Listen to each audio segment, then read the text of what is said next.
मालिक की जो प्रजा है, मालिक की जो सृष्टि है, उस परम पिता परमात्मा ने, उस मालिक ने क्या गजब की बनाई है। कहीं भी आप निगाह मारें, आपस में सगे भाइयों के कर्म नहीं मिलते, हाथों की रेखाएं नहीं मिलती, पेड़ पौधे अलग अलग प्रजाति के, उनकी पत्ते शाखाएं नहीं मिलती। तो उस राम ने गजब कर रखा है कि जो वो बनाता है, ऐसा डिजाइन, ऐसी खुशबू इंसान नहीं बना पाता। प्रकृति में ऐसे ऐसे पेड़ पौधे, जड़ी बूटियां हैं जिनसे बहुत इलाज हो सकता है, जिनसे इंसान ही नहीं और बहुत से जीवों को फायदा होता है। जंगली जीव रिसर्च जब की गई तो ये पाया जाता है ऐसी ऐसी जड़ी बूटियां जाके खाते हैं जिससे उनकी तकलीफ दूर हो जाए। आयुर्वेदा में जो लिखा और उसके अलावा जो अनुभव किया गया वो यही था कि बंदर हैं, कुछ और जीव हैं, वो जब जंगलों में घूमते थे, कोई चोट लग गई, कोई मुश्किल आ गई, तो जाके किसी पौधे को, फल पत्तियों को, पेड़ को जाके वो खाते थे, उनकी छाल खाते थे, पत्ते फूल खाते थे, तो वो ठीक लगते थे उसके बाद, और फिर बिल्कुल ठीक हो जाते थे।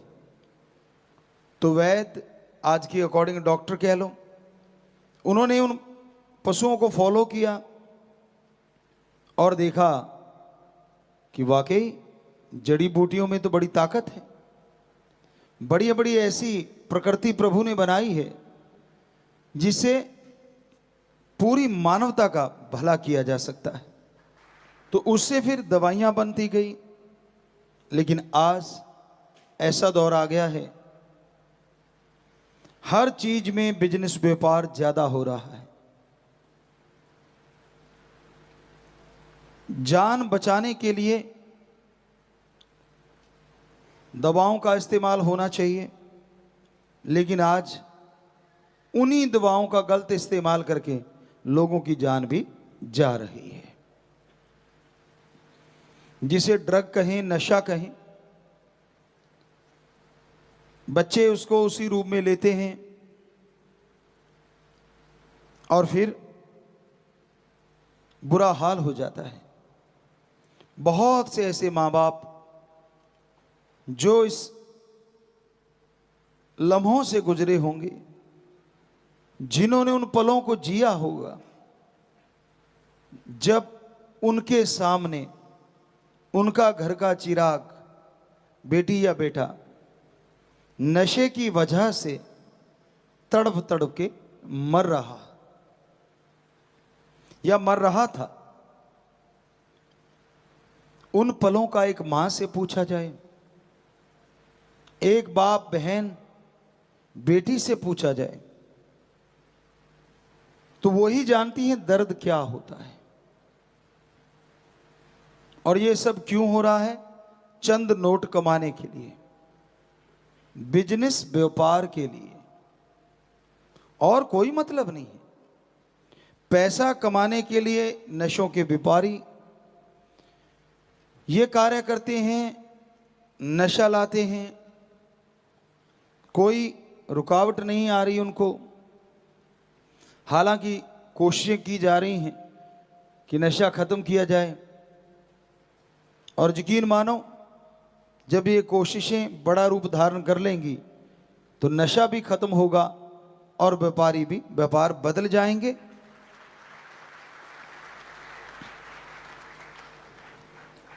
व्यापार के लिए बहुत विभाग हैं, बहुत सारी और चीजें हैं। तो परम पिता परमात्मा अपने संतों द्वारा अपने दया का, अपने रहमत का पैगाम भेजता रहता है कि भाई सतगुरु राम दयालु है, अगर आप सुन के अमल करोगे तो वो दया का सागर आप पे इतनी दया मेहर बरसाएगा कि आपके घर, आपके आंगन छोटे पड़ जाएंगे और उसकी मूसलाधार कृपा दृष्टि बरसती चली जाएगी, रहमो करम बरसता चला जाएगा। बरसाएगा कि आपके घर, आपके आंगन छोटे पड़ जाएंगे और उसकी मूसलाधार कृपा दृष्टि बरसती चली जाएगी, रहमो करम बरसता चला जाएगा। उसकी रहमत कैसे बरसती है? उसकी रहमत, उसकी कृपा जब बरसती है तो आदमी के अंदर आत्मिक शक्तियां जागृत हो जाती हैं। सोल पावर जाग उठती है और इंसान वो सोच लेके आता है जो उसने कभी कल्पना नहीं की होती। आप सत्संगी हैं, वचनों पे ठोक के पहरा देते हैं, दृढ़ यकीन रखते हैं, सुमरन करो और सुमरन से पहले प्रार्थना करो। पढ़ने वाले बच्चे पढ़ाई की, बिजनेसमैन व्यापारी अपने व्यापार की, यानी जो भी आप अच्छा कर्म कर रहे हैं। किसान भाई बीज बोने से पहले कि मेरे मालिक हे मेरे राम, बीज बोऊंगा, फसल बन के ये मेरे पास आए और इसका कुछ हिस्सा तेरे बच्चों में लग जाए, मुझ पे कृपा करना, मुझ पे दया में रहमत करना।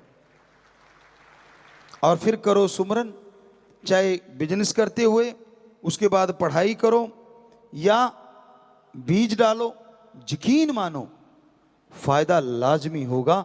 लगातार सुमरन से फायदा बढ़ता ही जाएगा। तो इस तरह से मालिक की कृपा काम करती है। दिमाग बदल जाता है, सोच बदल जाती है और आदमी समझ जाता है कि हां, ये परम पिता परमात्मा की कृपा ही है, वरना मैं क्या था। बहुत से सत्संगी इस भावना को जाहिर भी करते हैं, भजनों के द्वारा, कोई बोल के, कोई लिख के, अपने अपने ढंग से, कोई नाच के। तो उस भावना से पता चलता कि हां, इस इंसान के अंदर परम पिता परमात्मा की कृपा हो गई।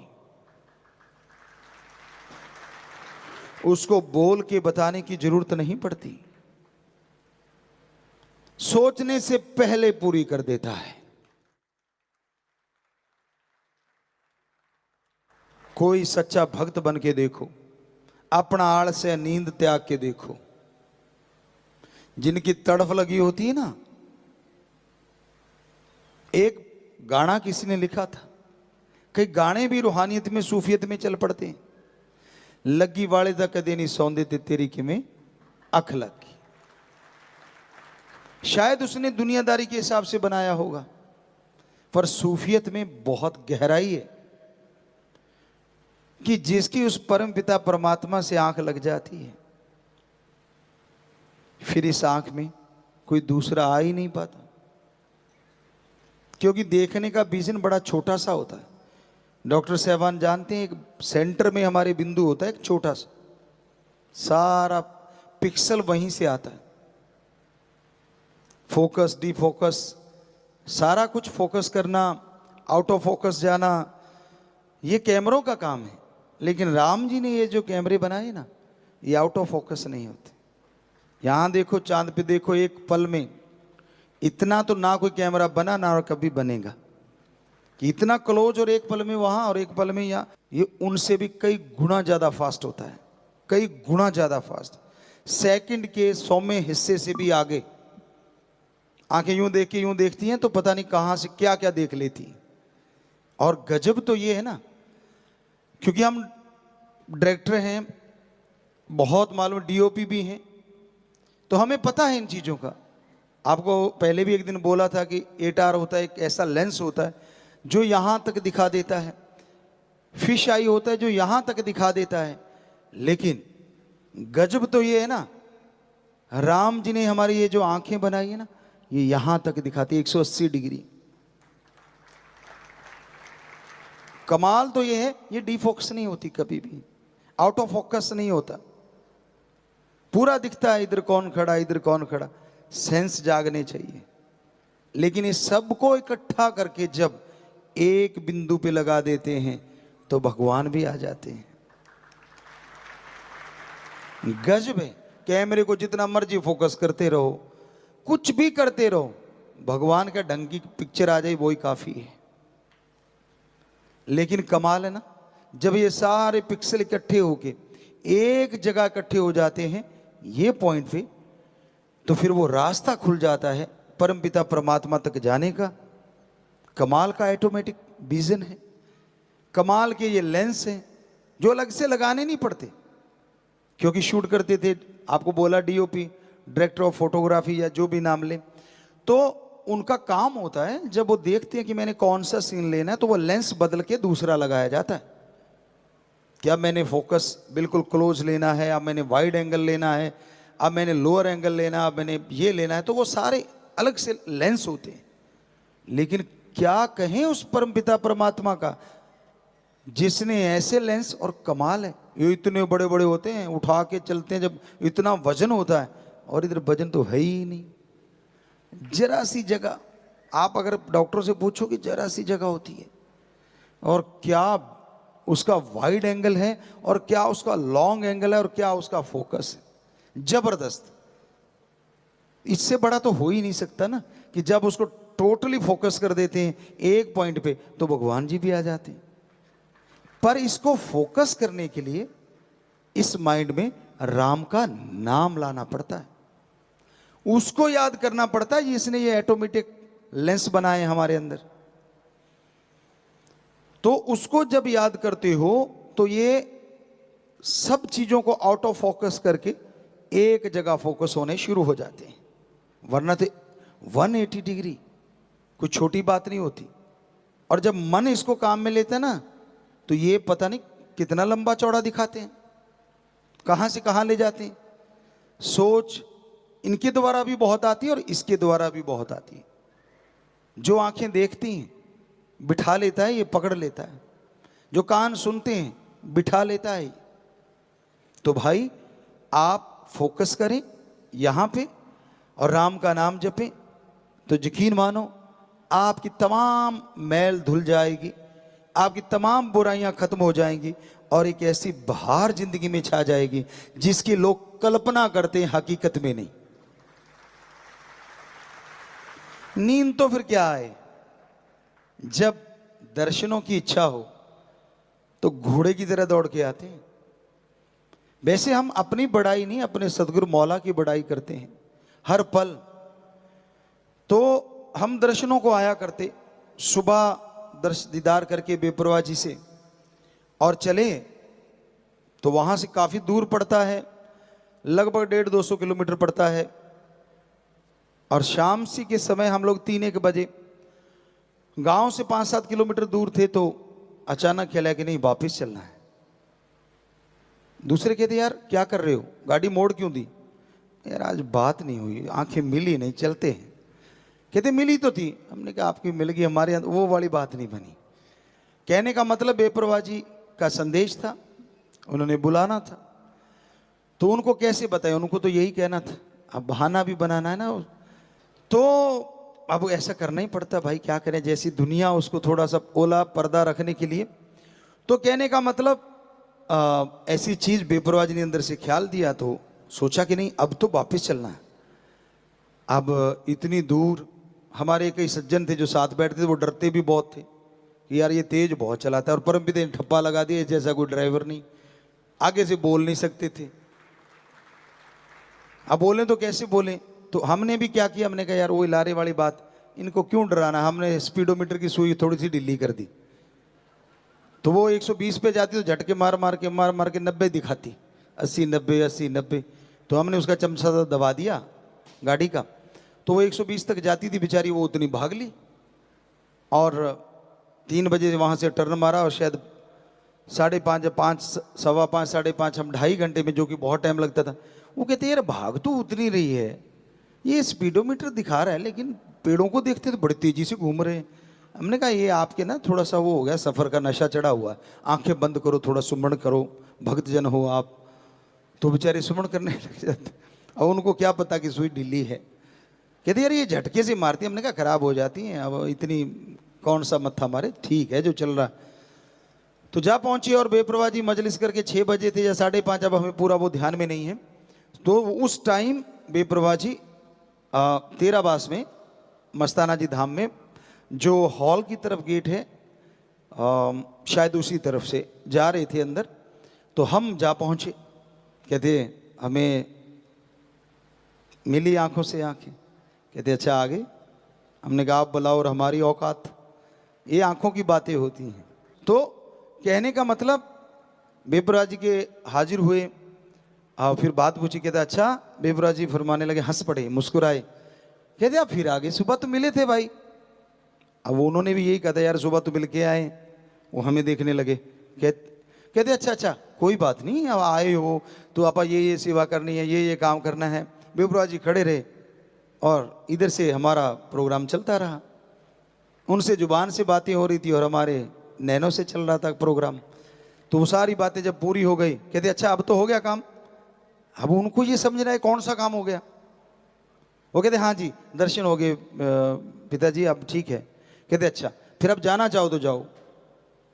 तो हमें क्या लगे, बोल अब फिर तो नहीं ले आएगा वापस। कहते नहीं तो यहीं सो जाते हैं। हमने कहा नहीं अब नहीं ले जाते। बेपरा जी ने बोल तो दिया यार, काम हो गया, अपने दर्शन हो गए बस। तो बड़े खुश, कहते हाँ यार वाकई दर्शन तो हो गए। यार तूने गाड़ी बता, सच बता कितनी थी। हमने कहा आपकी सुई बताती है, हमें सच झूठ का क्यों पूछते हो। कहते सुई तो 80-90 पे ही रही। वो जाते टाइम भी बेचारी वो हम 80-90 ही चलाई, तो वो 80-90 पे ही धक्का मार मार के आ जाती थी, उससे आगे नहीं जाती थी, ये पक्का था उसका। तो कहते हाँ यार अब भी उतनी ही जा रही है। पर पेड़, हमने कहा अंधेरे में पेड़ कैसे घूमेंगे। तो हम लोग घर पहुंच गए। तो कहने का मतलब जब लगी होती है ना तो फिर लगी होती है। खसम को भी पता होता है उस राम को, सतगुरु मौला को। और कई ऐसे होते हैं यहां सोए रहते हैं, उठ के आने में भी यूं डगमगाते हुए यूं आएंगे, बड़ा तरस आता है। अरे जिनको नसीब है वो नसीब बनाना नहीं चाहते, और जो नसीब बनाना चाहते कई बार नसीब नहीं हो पाता। पर हमेशा ऐसा नहीं रहने वाला। जिनको चाहते हैं उनके तो जरूर बनने हैं, वो घर बैठे तो भी बन जाएंगे। और ये अब मत समझो कि यहां बैठा वो ज्यादा ही बनवा लेगा। अब जिसको इच्छा ही नहीं है, नींद नहीं मार रखा है, उठ के आने में तकलीफ, चलने में तकलीफ, पांव घसीट घसीट के चलना, ऐसे लगता है जैसे अमली आ रहा हो। जो यार का